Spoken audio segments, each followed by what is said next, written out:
Hello everyone, myself Anu Chabra. As we all know that now we are learning about terrace gardening or organic terrace gardening.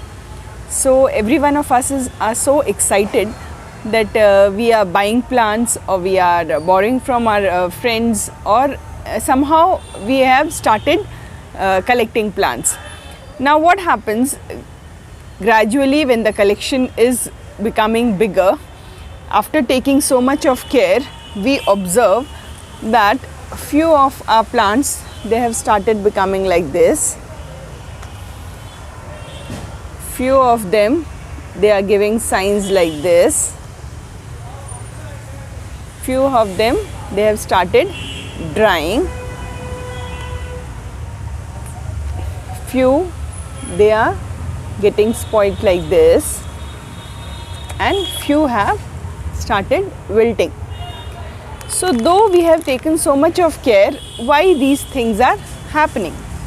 So first we have to understand that why these things are happening. Every time our plant tells something to us, only thing is we have to be ready to listen what they say. Okay, now you must be wondering what I am saying, how a plant can say. Yeah, they give indications. We have to look into that and we have to try to understand what they are trying to convey it to us. Now suppose this is a plant. By seeing we can make out that these leaves are not that fresh. This part of the leaves are good. Okay, so this shows that the plant needs water and its leaves are getting folded. Now this is the time we have to give water to this plant. If at this stage I am not going to water this plant, then what will happen? It will make its leaves like this yellowish and the leaves will become brittle, and one by one the leaves will start falling and the plant will die. That is one indication that this is the sign to receive water and we are not giving. Next sign is this. If you see this, the same plant in 3 stages, I'll show you, you'll come to know. See, this also is something is here, not this. This also, this has started yellowing, this is brown here. Okay, so all these are showing some sign here also. If you see this edges, if you see, so these are showing the sign that there is some stress related to water it is there.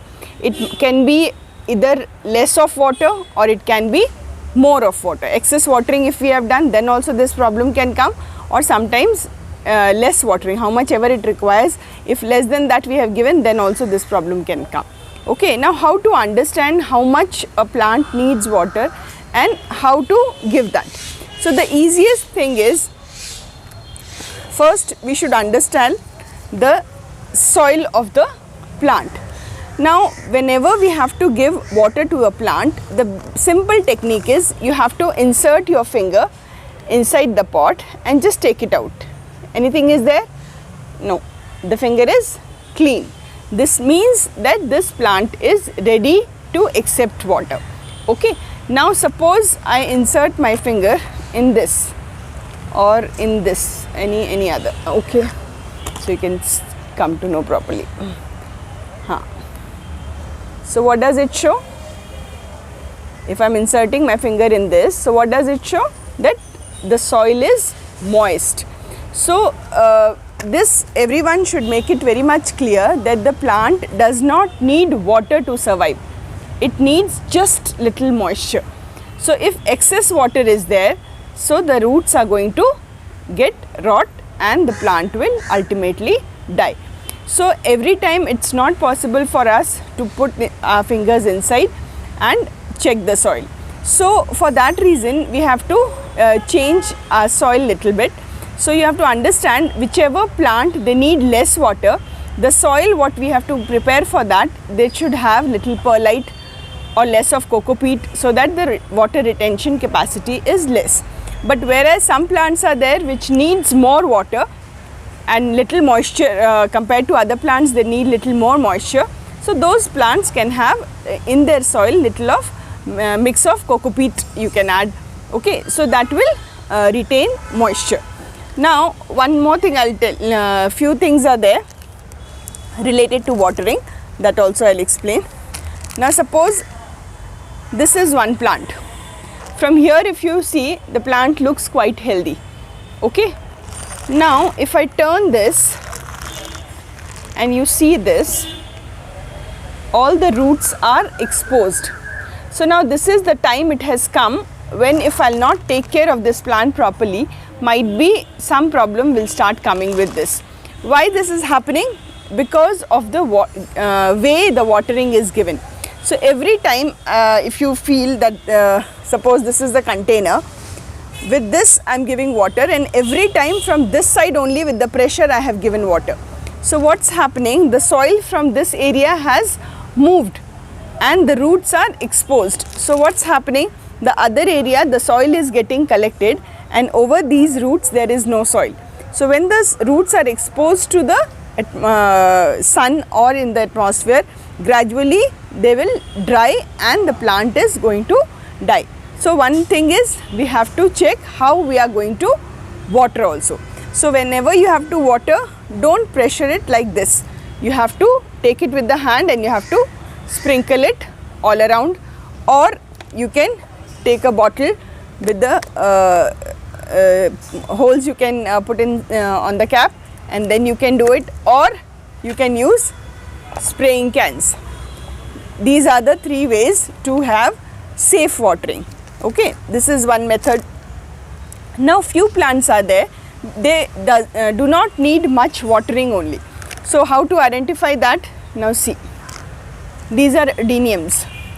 Though these roots are also exposed, but they are made like this only. They will not have any problem if the roots are out. So their moisture, everything, they take it from the atmosphere.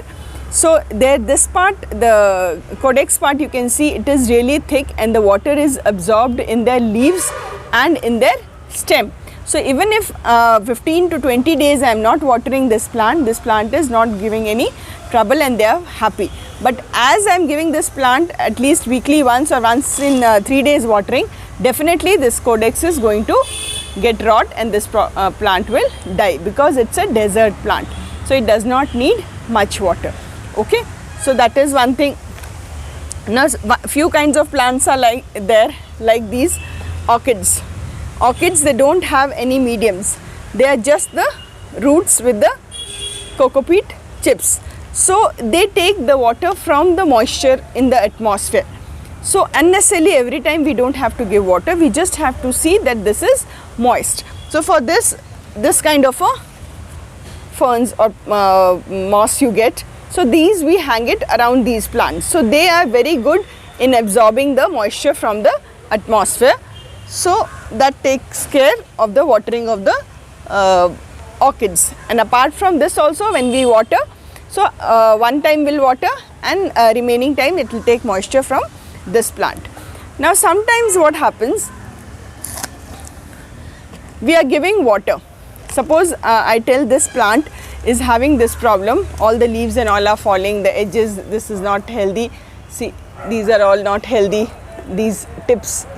Okay, as it has problem with the underwatering.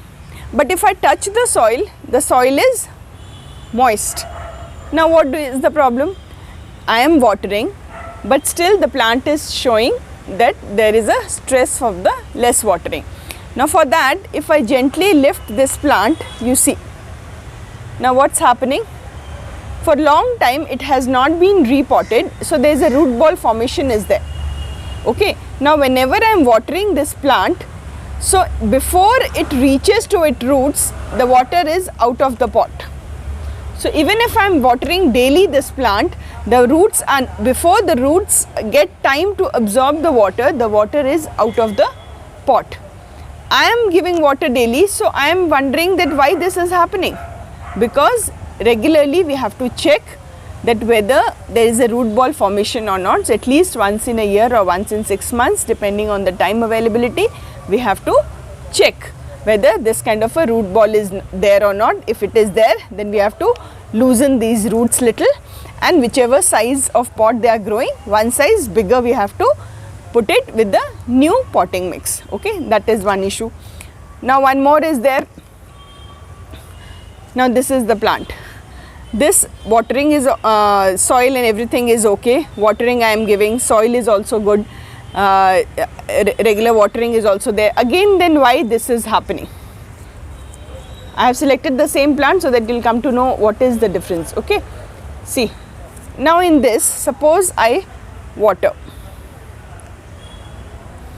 Very slowly the water is coming out of the pot. Now why it is happening this? Because the water gets collected over this. Whenever we put any plant in any of the pot, there are few holes at the base of the pot. Sometimes due to heavy rain or because of the clayey soil, these holes get blocked. Okay, so now because they are blocked, the maximum water remains inside the pot only and very little comes out. So the root are in contact with water for a very long time, especially during the rainy season. So what's going to happen? The roots will start rotting and they will give this indication that there is a water stress. So water stress is not every time that we are giving less water. It can be overwatering also. Okay, same thing it happens sometimes the seedling, the small seedlings, after they grow to some height, they start wilting. Why? Because we have given too much of water and they are not able to withstand that much pressure of the water. So we have to be very much clear how much to give water, when to give water. Now many of the people they are busy in the early hours of the morning, so they decide to give the water in the evening times. So whatever you decide, make it a daily schedule that that particular time you are going to give waters. For watering, we generally avoid giving watering around the afternoon time, that is when the sun is in its peak, because in that time the soil will be really hot, the pot will be hot, and when we water that plant, a kind of a steam is generated which might burn your leaves and the roots. So during the daytime, whenever the sun is quite heated, that time you should not give water to your plants. Now some people, they don't have time in the morning to give water to the plants. They can give it in the evening also, after 5 or 6 o'clock in the evening, after the sunset, little little on a cooler side when the day is. And make sure whenever you give water to your plants in the evening time, do not give water over the leaves. If you have to give a shower to your plants, make sure that you do it in the morning times. Evening, if you are giving water over the leaves, then till the next day morning, it will be there on your leaves itself, the water. So your powdery mildew or fungus, all these will develop on the leaves because the water is not going to evaporate as there is no sunlight. So make sure if watering is there in the morning, you can give nicely to the leaves and all, but generally speaking, the giving water to the leaves should be weekly once. Your soil need water, and that too very little, just a moisture they need. So we have to understand first the requirement of the plant. Depending on that, we have to prepare their soil and we have to water them. How frequently they need water, how we have to water, whether the best is you have to take a bucket with your mug, you sprinkle it over a plant, so it will be the best. So maximum how much you know that you have to give. If we do give it with the hose pipe or something, the pressure also will be too much and your plant does not need that much. One more thing is there, you should keep the plants in such a way depending on their requirements. If few plants are there which needs really less water, so those plants you should not keep with the plants which need more water, like your cactuses, adeniums, succulents, they need weekly once watering. So if those plants you keep with this kind of vinca or any other plant, these plants they need watering daily, sometimes twice a day. So while watering this, unintentionally also the water goes to the other plant also when we are using pipes. So either this plant is going to get affected or this. If once in 15 days I am giving watering, then this plant is going to die. If every day twice I am watering, then this plant is going to die. So make sure, make a group of plants depending on their requirement of water. So how much they need, if it is kept properly, and make sure just the soil is moist enough, so your plants will be really healthy, and there won't be any such problems related to watering to your plants. And while watering, it depends on the water, which water you are using. The general water, the corporation water, what we get, that is little on a softer side. Sometimes your bore water or the RO water, what we get as a wastage from the RO water, that is too much saline, your salt content is there in that. So if those kind of a water you are using, definitely your plants after few months, they will not go show the growth what they are supposed to be doing if you give them the regular water. So depending on the water what you are using, so that also going to show on the growth of your plant. So thank you very much for joining me. So keep watching, something new is coming up every day. Thank you.